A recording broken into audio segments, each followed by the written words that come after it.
General Asim Munir پاک فوج کے نئے سپہ سالار اور general Sahir Shamshad Mirza chairman joint chief of staff committee مقرر۔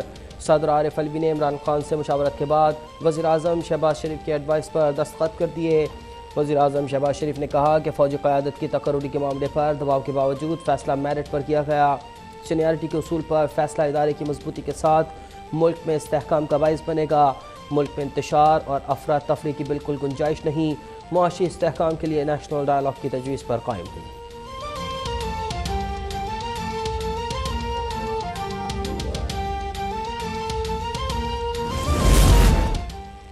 صدر عارف الوی سے نئے chairman joint chief of staff committee اور نئے چیف آف آرمی اسٹاف کی ایوان صدر میں علیحدہ ملاقاتیں۔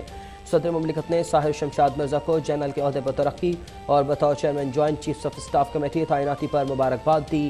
Chairman joint chief of staff committee کی تعیناتی کا اطلاق 27 نومبر سے ہوگا۔ صدر مملکت کا سید عاصم منیر کو جنرل کے عہدے پر ترقی اور ان کی آرمی چیف تقرری پر نیک تمناؤں کا اظہار۔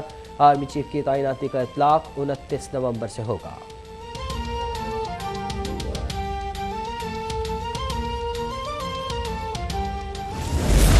وزیر اعظم شہباز شریف سے نامزد chairman joint chief of staff committee اور نامزد chief of the army staff کی علیحدہ ملاقاتیں۔ وزیر اعظم نے جنرل ساحر شمشاد مرزا اور جنرل سید عاصم منیر کو مبارکباد دیتے ہوئے نئی ذمہ داریوں کے لیے نیک خواہشات کا اظہار کیا۔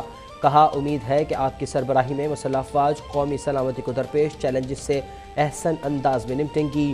دونوں افسران ملک سے دہشت گردی کی افریت کو مکمل طور پر ختم کرنے میں اہم کردار ادا کرتی رہیں گی۔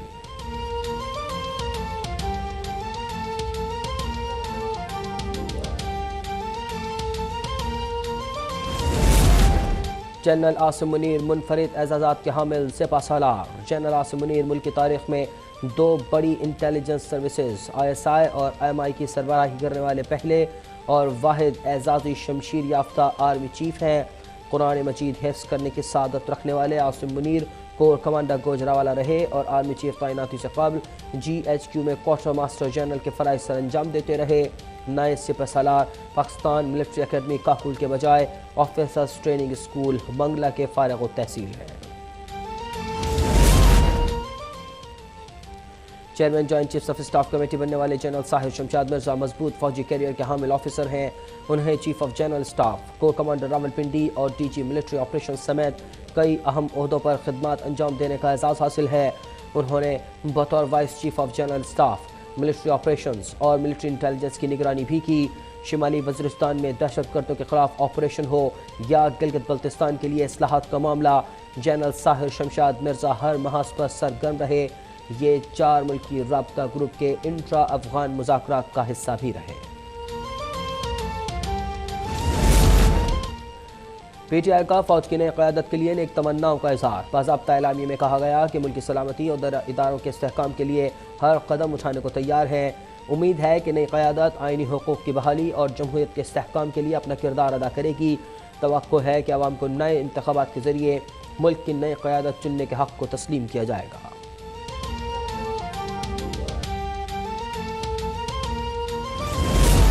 پاکستان کرکٹ بورڈ کا قومی کرکٹ ٹیم کے اعزاز میں عشائیہ۔ تقریب میں صدر مملکت عارف الوی اور army chief general Qamar Javed Bajwa کی بھی شرکت۔ جنرل قمر جاوید باجوہ نے کھلاڑیوں سے گفتگو میں کہا کہ شاہین شاہ آفریدی زخمی نہ ہوتا تو فائنل کا رزلٹ مختلف ہوتا۔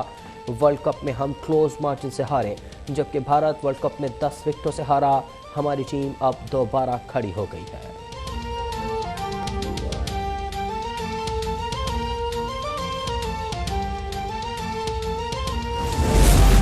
لاجواب اداکاری اور باکمال فنکاری کا شاندار سورج غروب ہو گیا۔ اپنی بے مثال مزاحیہ اداکاری سے 4 دہائیوں تک لوگوں کو ہنسانے والے اسماعیل تارا 73 سال کی عمر میں کراچی کے نجی اسپتال میں انتقال کر گئے۔ خاندانی ذرائع کا کہنا ہے کہ اسماعیل تارا کے گردے فیل ہو گئے تھے۔ ان کو آج صبح وینٹیلیٹر پر منتقل کیا گیا تھا۔ وزیر خارجہ سے ایتھوپیا کے پاکستان میں پہلے سفیر جمال باقر عبداللہ کی ملاقات۔ بلاول بھٹو نے ایتھوپیا کو پاکستان میں اپنا سفارت خانہ کھولنے پر خوش آمدید کہا۔ بلاول بھٹو نے PIA اور ایتھوپیا کی ایئر لائن کے اشتراک سے براہ راست پروازوں کے آغاز کو خوش آئند قرار دے دیا۔ وزیر خارجہ سے قطری سفیر شیخ سعود بن عبد الرحمن کی بھی ملاقات۔ سفیر نے قطری وزیر خارجہ کی جانب سے بلاول بھٹو کو FIFA ورلڈ کپ میچ دیکھنے کی دعوت دی۔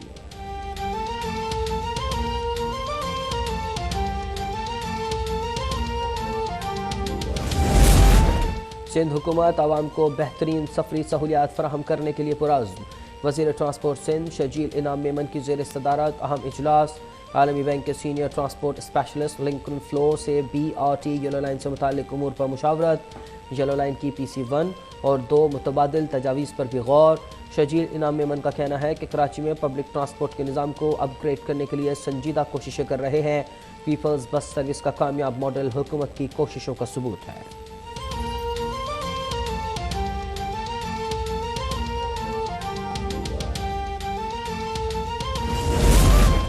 عمران خان کے ہیلی کاپٹر کو پریڈ گراؤنڈ میں آمد اور روانگی کی اجازت مل گئی۔ GHQ کی جانب سے گرین سگنل ملنے پر اسلام آباد کی ضلع انتظامیہ نے بھی PTI کو ریلی کی مشروط اجازت دے دی۔ چیئرمین PTI کو 6 شرائط پر مشتمل دستخط شدہ حلف نامہ جمع کروانے کی ہدایت۔ مختلف صوبوں سے آنے والے مظاہرین کے لیے روٹ پلان بھی مرتب۔ اسلام آباد میں ایک بار پھر دفعہ 144 کے نفاذ اور جلد سے جلوسوں پر پابندی کا نوٹیفیکیشن جاری۔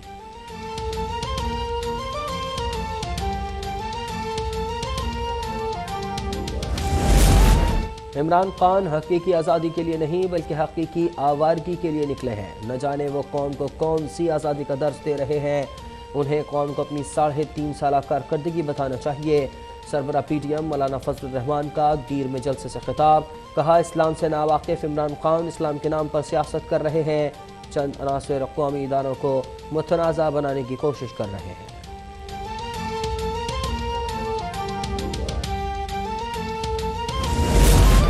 پاک فوج نے آزاد کشمیر سے متعلق بھارتی فوجی افسر کا بیان مسترد کر دیا۔ DGI SPR نے کہا کہ آزاد کشمیر میں نام نہاد دہشت گردوں کے لانچنگ پیڈ کا دعویٰ من گھڑت ہے اور یہ بیان بھارتی مسلح افواج کی پروپیگنڈا سوچ کا مظہر ہے۔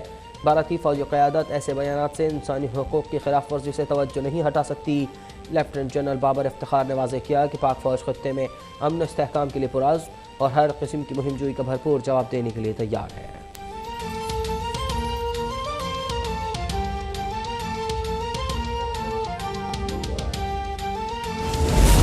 پنجاب میں نادار فنکاروں کی فلاح و بہبود کے لیے ٹرسٹ قائم۔ وزیر اعلیٰ پرویز الہی نے فنکاروں کے خصوصی ٹرسٹ کے لیے 1 ارب روپے کے فنڈز دینے کا اعلان کر دیا۔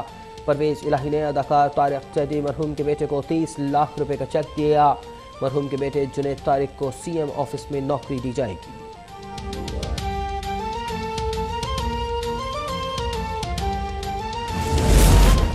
ارشد شریف قتل کیس انکوائری کمیٹی کا بڑا فیصلہ۔ کمیٹی نے ارشد شریف پر 9 FIRs درج کروانے والوں کو طلب کر لیا۔ انکوائری کمیٹی کا مدعیان کی حاضری یقینی بنانے کے لیے 3 صوبوں اور IG اسلام آباد کو خط ارسال۔ ارشد شریف کے خلاف غداری اور بغاوت جیسے سنگین الزامات کے سندھ میں 5، بلوچستان میں 3 اور اسلام آباد میں 1 FIR درج ہے۔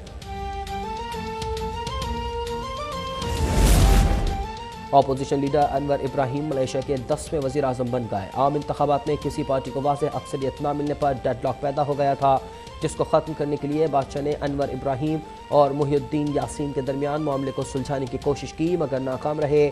انہوں نے انور ابراہیم کو وزیر اعظم نامزد کر دیا۔